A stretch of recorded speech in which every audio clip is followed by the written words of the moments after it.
여러분, 나라 국간에 대한 걱정, 지금 경제를 조금만 아시는 분들은 이 걱정 많이 합니다. 왜냐고요? 국세 수입 전망이 너무 나쁘기 때문입니다. 올해 이대로 간다면, 지금대로 간다면 적어도 20조 3천억 원의 세수 손실이 있을 거다. 그만큼 덜 거친다는 이야기죠. 세수 손실이 있을 거다. 이렇게 지금 예상합니다. 20조 3천억 원. 야, 이거 적지 않거든요. 실제로도 한번 보실래요?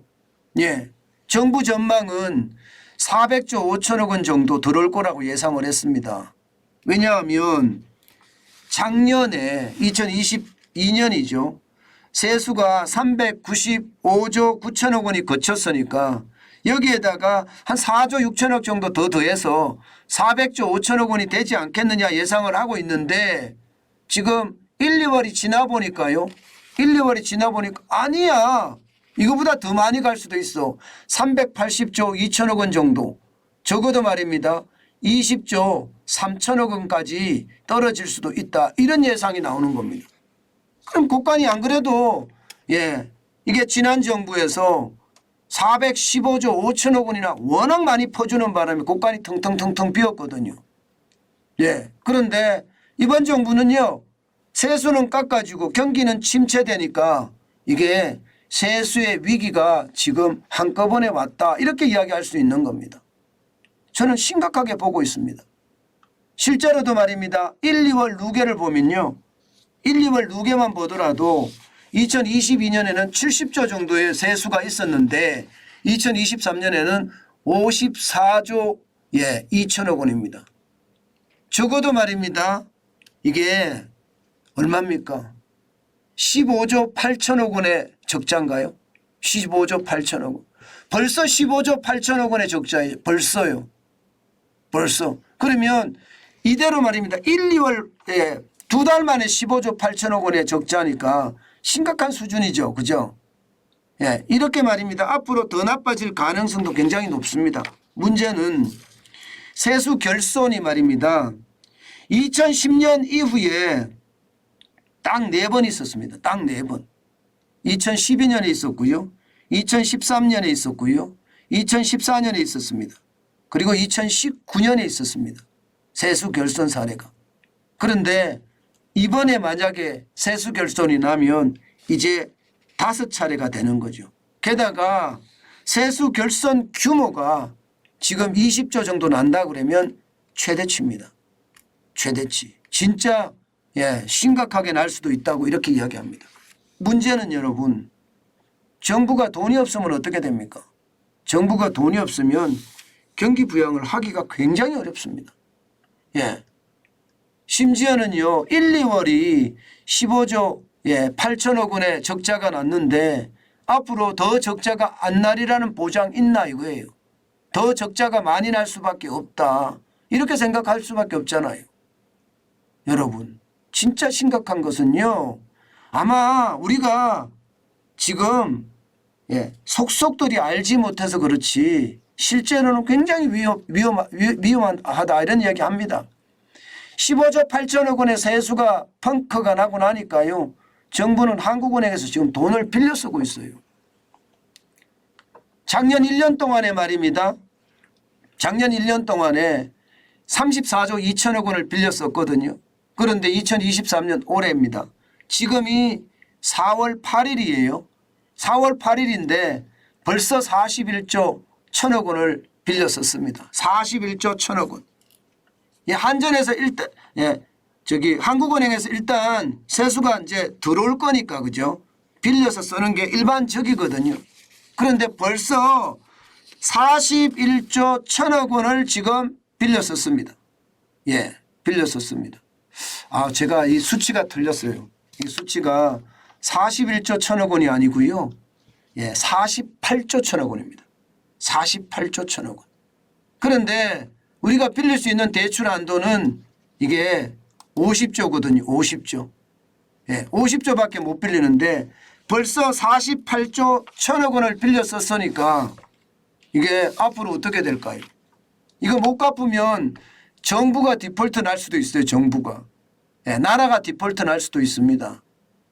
저는 더 충격적인 것은요. 앞으로 세수가 쉽지 않다는 이야기예요. 1, 2월이 이 정도면 앞으로도 쉽지 않다는 이야기예요.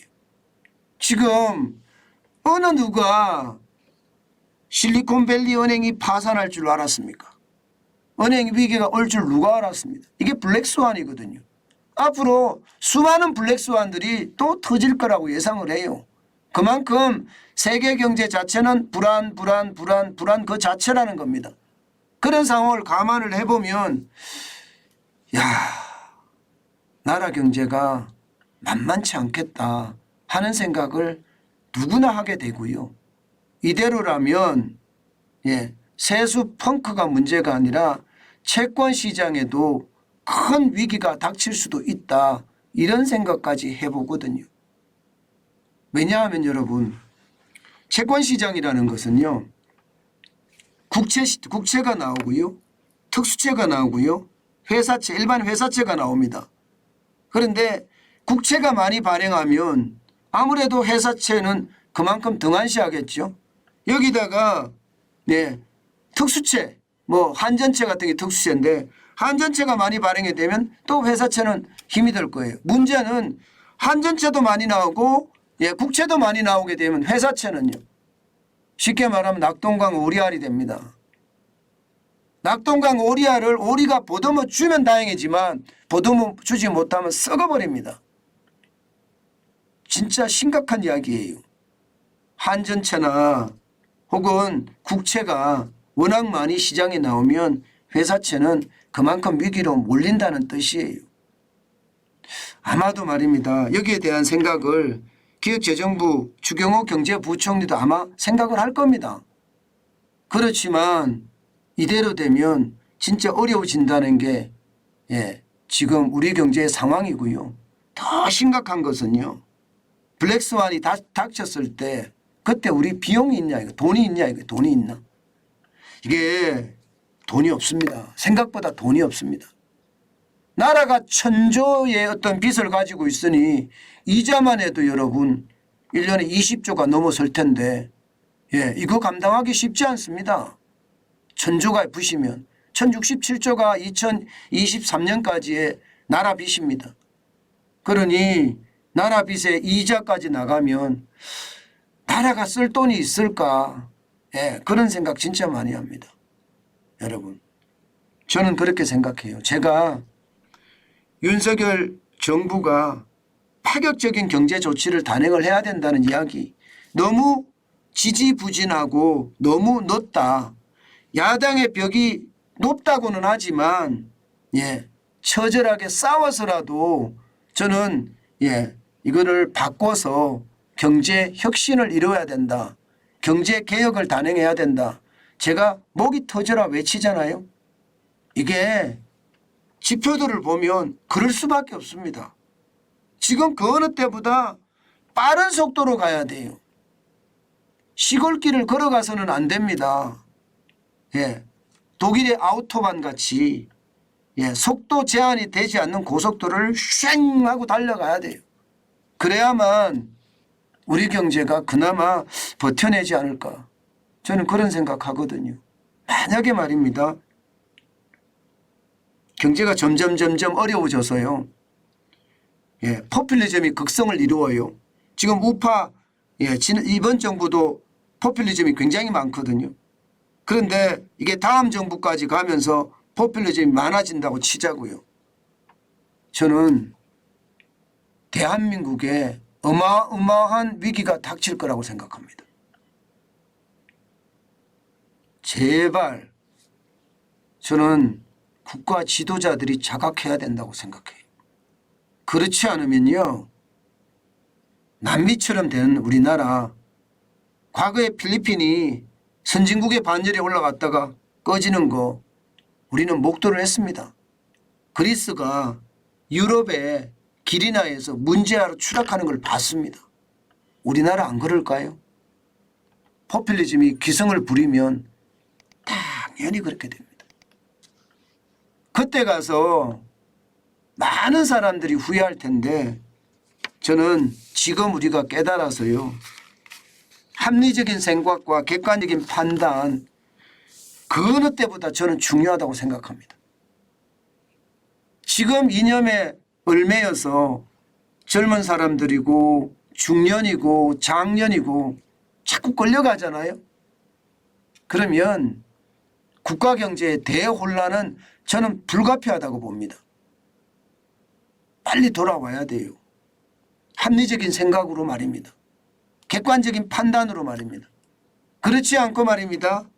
이념에 의해서 프로파간다에 계속 이렇게 얽매여 간다면요. 제가 진짜 이런 말 하긴 싫은데요. 그냥 하겠습니다. 대한민국 끝장납니다.